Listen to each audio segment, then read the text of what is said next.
Oh, blimey. Ladies and gentlemen, it's your friend Mike Brady from Oceanliner Designs. Now, this week I had a very big budget, exciting video planned, and then I proceeded to get sick. I'm actually visiting England at the moment. You can probably tell from my voice that I'm not 100%. So it ran out of steam, didn't get it finished. But I came up with a fun idea. It's been a long time since we sat down together and just chatted, you and I. How have you been? What's news? Well, I thought I'd use this downtime and the opportunity to answer a few questions that I've been getting recently since making a short. I talked about an early instance of what I call 1912 Photoshop, where Olympic had been passed off to look like Titanic. And a lot of people asked, hey, are there any actual videos of Titanic? And it turns out that there is one that we know of.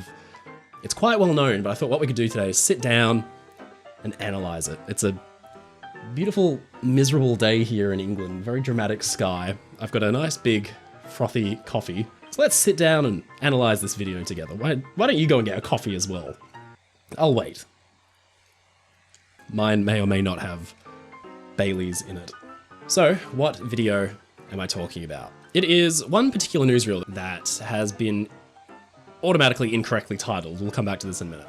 But it's a video of Titanic at her builders in Belfast, and there's a couple of really interesting things going on that I wanted to point out. It's a lovely bit of footage that fortunately somebody had the foresight of filming because the ship was nearing completion, and they're actually doing something really interesting with it, and it makes the video significant for a number of reasons. So I thought what we could do is break the video down and look at a couple of the little things that are going on here that can tell us a little bit more about the way Titanic was built and what was actually happening on the day this was filmed, because there's no way this was shot on April 2nd, as the title card claims. The title card says this was shot at Belfast Lock, heading for Southampton on April 2nd. But there's a few clues that tell us there's no way. But first, let's take a step back. What was I talking about at the start of this video? Well, a couple of weeks ago, I put up a video where I explained that in an effort to pass Olympic off as the Titanic in a newsreel that was released after the ship sank, the publishers of that newsreel got a little bit, let's say, creative with the way that they were trying to pass Olympic off. This is actually a brilliant bit of footage, and we can come back to this afterwards, but basically this was shot very, very early on in Olympic's career, and essentially what's going on here is the Olympic is in New York. You can tell she's in New York. Olympic had just been introduced. She was sailing between Southampton and New York, and this is very clearly the Chelsea Piers in New York, so she's departing New York to sail back east towards England. Now, after Titanic sank in 1912, this presented news cameramen and newsreel companies that actually sold footage like this with a bit of a problem, because nobody that we know of had bothered to film Titanic's departure in April 10th, 1912 from Southampton. Of course, she never made it to New York. So newsreel companies back then it was a very lucrative business. Essentially, these companies would sell their film, they would actually put on shows, so they would actually show these bits of film in theaters, they would be played before silent films. It was just a way of kind of disseminating news of the world. And they didn't have any footage of Titanic, which is like the world's biggest news story at the time. So, what did they do? Well, they've got a lot of stock footage of Olympic sitting around. So in a very shifty maneuver, the particular news camera company that actually shot this, the newsreel company, passed this off as Titanic, said it was Titanic departing. It's been used in almost every Titanic documentary you can imagine. But the dead giveaway, apart from the fact that it's obviously Olympic because of all the physical differences between the two ships, but on the tugboat's sterns you can see this flickering like white tape. It looks like something blowing in the wind, but it's actually... The editor has gone through every frame and scratched out the tug's names and port of registry, because the port of registry would say New York, and that would give the game away. So, yeah, pretty disingenuous, but, you know, it was a different time. They would never do that today, surely. But it just so happens that there actually is one piece of newsreel that was shot of Titanic. There is one video, and it was filmed when the ship was being built. And I really like this film for a couple of reasons. So the first is that it's really natural. None of this is posed. The guys standing around, they're just watching it as well. They're fascinated by the thing. The ship is really a buzz of activity, and clearly things are happening because there are men walking around in groups carrying lines. The ship's actually got smoke coming out of its funnels. But I usually get asked the question, why are the ship's funnels black? What are these things hanging off the side here on the ship's starboard side? What are they actually doing? You know, why have they got these lines going on? So there are a couple of really interesting things happening here that give away what's actually going on. So the way we know this film wasn't actually shot on April 2nd, as they claimed, is that the ship is nowhere near finished. So they're actually still in the process of building Titanic. This is a beautiful view looking down the side of the ship, and you can see that it is dirty and rusty and covered in soot, and there's bits and pieces lying around, and she's just not finished yet. So when was this film actually shot, if not April 2nd? Well, let's take a look and see what's going on. We'll freeze frame at this still here. Now this shows Titanic's port side, and there's a couple things already that you can tell. First and foremost, the funnels aren't painted, so that's why they're still all black like that. They've really only just been installed. The other thing that's going on is the front of the bridge is not painted except for the windows around the wheelhouse. Those are painted. The reason being that the wheelhouse was actually installed separately to the rest of the bridge structure around it. So Titanic was mostly made out of steel, and obviously that can interfere with your compasses if you're trying to get your navigational bearing. So the surrounding structure around the bridge would be made actually out of timber planking, so interlocking timber planks. When Titanic was very early in her construction, that area would be left blank. They just put up the steel bulwarks that would be the front of the bridge wings, but the bridge structure itself was one of the last things they'd fit to the exterior of the ship because it would be made out of timber. And so they've just put Titanic's wheelhouse and bridge front on here, and they've attached it, and the dead giveaway is that it's painted white, it's brilliant white, and everything else around it is kind of drab and grey and a bit dirty. The other really interesting thing that's going on here is that you can just tell that the bridge wing cab, which is a little cabin where the captain or senior officers could stand and look right down the length of the ship to make sure that she was clearing the dock as she was manoeuvring, hasn't had its roof installed yet. So Olympic and Titanic were unique in that their bridge wing cabs actually had a little roof to protect against the elements in the event of like a storm or bad weather. A couple other things, like I mentioned, the hull isn't painted, or it's got its original coat of paint from when the ship was launched. It's covered in soot and grime, and it's obviously been sitting there a while. But one of the really interesting things here is that Titanic's A-deck promenade hasn't been plated over, and you can see that it's open all the way down, like Titanic's older sister ship, Olympic. And this was a really, really last-minute change that essentially Titanic's operators realized that having a little more enclosed space for first-class passengers promenading was probably a good idea, because the deck below, on B deck, you can see all these randomly spaced windows. There's no real like pattern or rhyme to them. Those are staterooms and cabins. On Olympic, that was all a long promenade, and so it was an enclosed promenade for first class, and by deleting it, Titanic's owners realized, actually, we might have deleted a little bit too much by replacing this promenade with staterooms instead.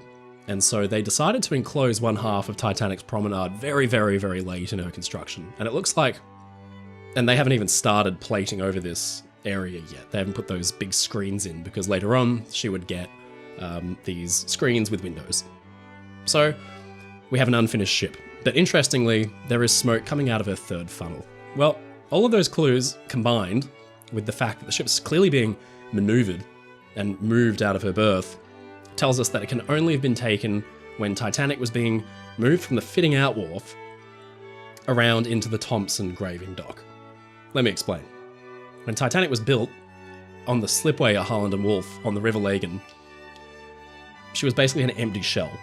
The whole point of building a ship up for a launch was to put all of the ribs in, the frames, all of the structure, all of the stringers, everything that would actually hold the hull together, put the watertight skin on, and then send it down the slipway so it floats for the first time. And in photographs, you can see Titanic's just been launched and she's sitting really, really high out of the water because she's not full of machinery or anything. She's basically just a big, empty hull, probably in the realms of 15,000, 20,000 tons, but by completion, she would be about 53,000, 55,000 tons displacement.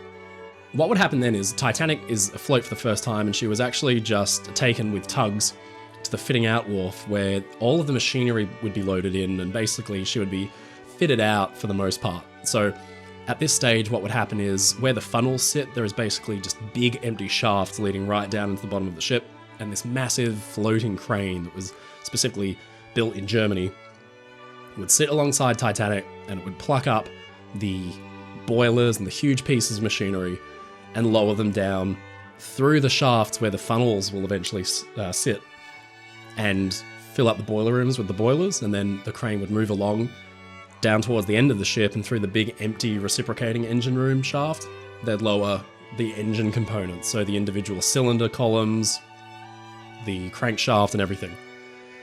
And they'd do it from the bottom up. So by that point, Titanic would have had all of her guts installed, all of the important machinery and everything that would actually power her through the water.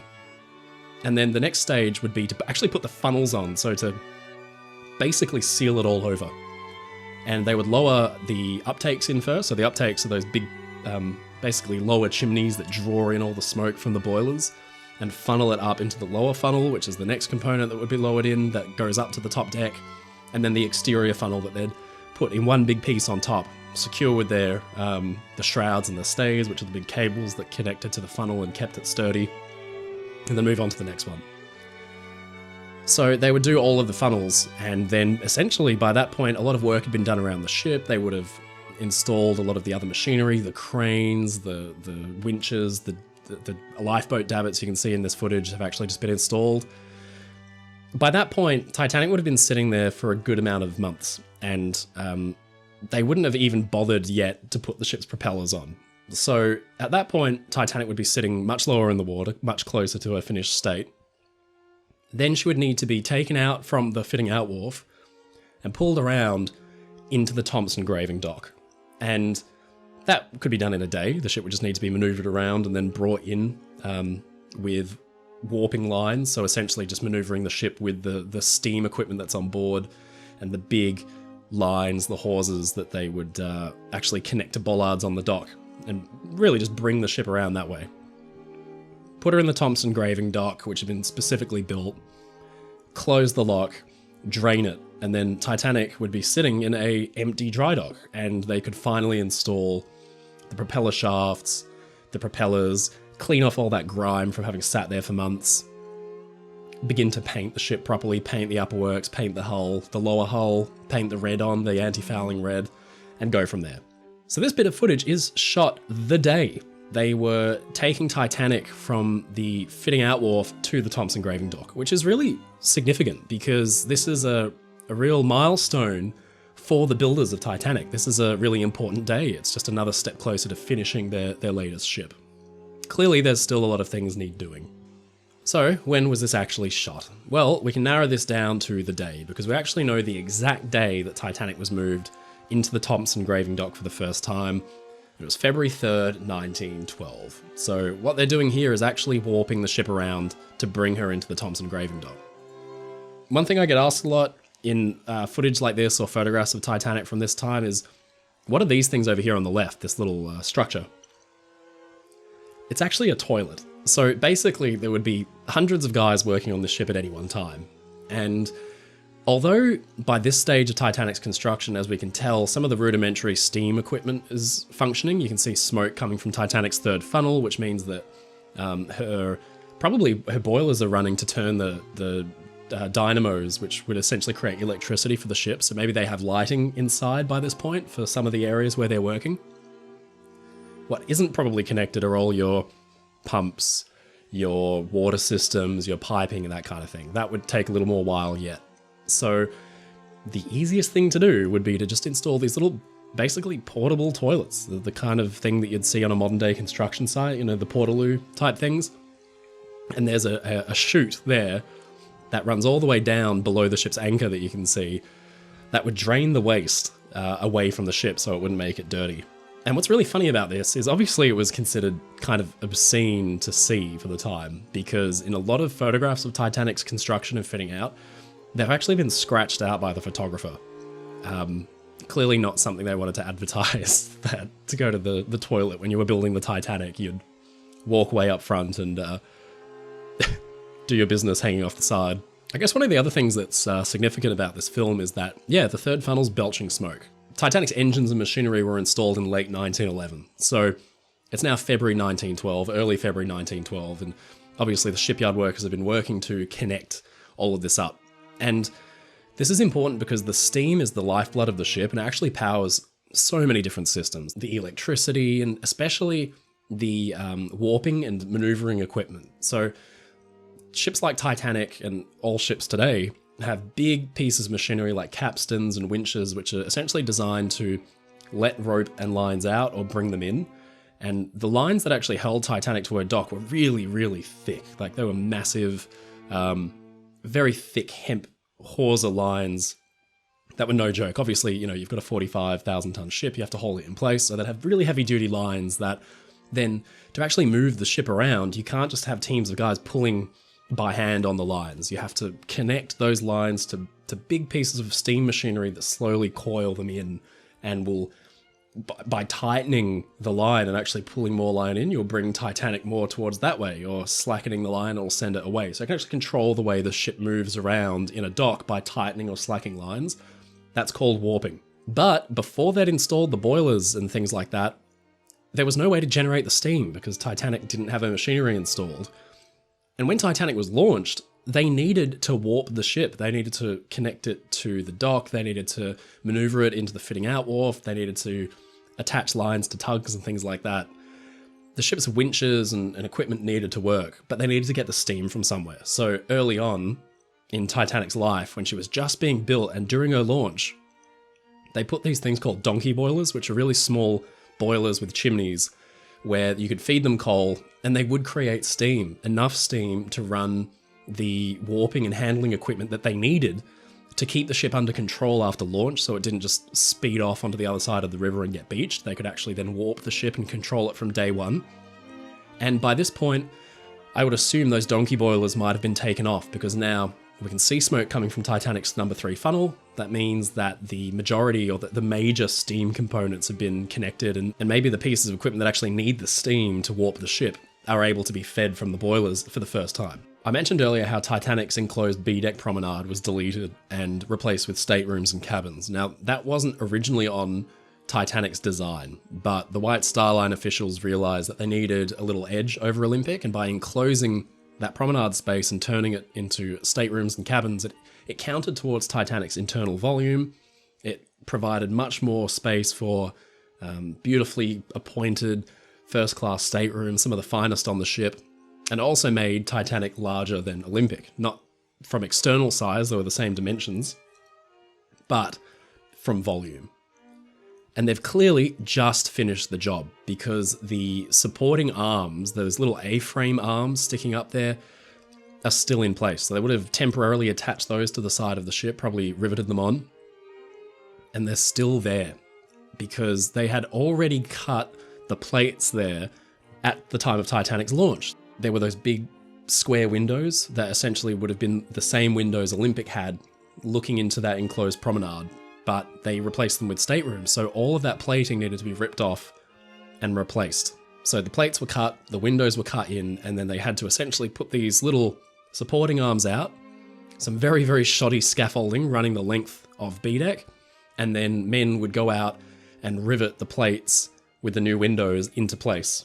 And then what they could do is from the inside begin to build the staterooms and the cabins for first class that went there. And they haven't yet removed those little supporting arms that would have helped them install the plating, but they've clearly finished the job. So what's interesting is about a month later, Olympic needed to go into the Thompson graving dock for emergency repairs after a collision with the Hawk. So Titanic was pulled out and Olympic went in her place.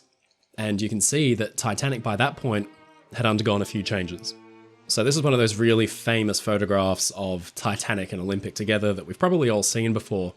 But now that you have a little bit more context over how the ship was actually built, there are a few things here that are really interesting about this picture that kind of show how they've progressed just in the month since that film was shot. In this picture, you can actually see the scaffolding around the funnels for where they're painting them. We mentioned earlier that the funnels were not yet painted, but now they're just starting to get to it. The bridge front's been painted. This is one of those photographs I was telling you about where the toilets have been scratched out by hand and the photographer has gone in and actually painted over them by hand. You can just see their ghostly outline. So they haven't taken the toilets off yet. But at least on the starboard side here, they have removed the support arms that would have held that scaffolding, so they could have put the B deck plating in. But they've just put them in place up on A deck. You can actually see the scaffolding there that would have supported the men who are now working on A deck, because the next job was to enclose the A deck promenade, which was another little difference with Olympic. So they've rigged the scaffolding out. They were clearly just about to get to the job when something went wrong with Olympic and they had to float Titanic out and replace it in the Thompson graving dock. There's actually a detail I really like about this picture. You can see there's about 3 or 4 guys sitting on top of the fourth funnel watching what's going on as Titanic's pulled out of place. It's kind of a fun little detail I'd never noticed before, actually. So there you go, a fun little analysis of the only genuine piece of footage of the Titanic. It's so weird to watch this and think that, gee, how many months after this would she be sunk? This was February. 2.5 months later, the ship would be at the bottom of the ocean. And it's really weird seeing this because it's just not as complete or polished as you'd expect a ship to be just 2 months out from its maiden voyage. But that's the way they used to do it back then. They'd be, getting them finished right up to the minute. Just a great bit of footage. We're very lucky to have it. It's interesting that there was thought to be some more footage shot of Titanic, but those reels are long lost, and they might be sitting out in someone's attic right now in Belfast or England or something. So this will be, at least for the foreseeable future, the only genuine piece of footage of Titanic. And at least now, when you see it in documentaries, you'll be able to know what's going on. Well, there you have it. I hope you found this interesting. It's a brilliant bit of footage. I could watch this all day. I was fascinated by it. If you've got any questions, go ahead and pop them down below. I'll make a post in the first comment as like a little Q&A. If you notice anything else about this film that you want me to explain or try to explain, let me know. I'm going to go lie down because I don't feel great. I hope you all like my granddad sweater, by the way. It keeps me very warm. As always, stay safe, stay happy, and you know what? Stay away from anybody who's exhibiting flu or cold-like symptoms. That was my lesson for the week.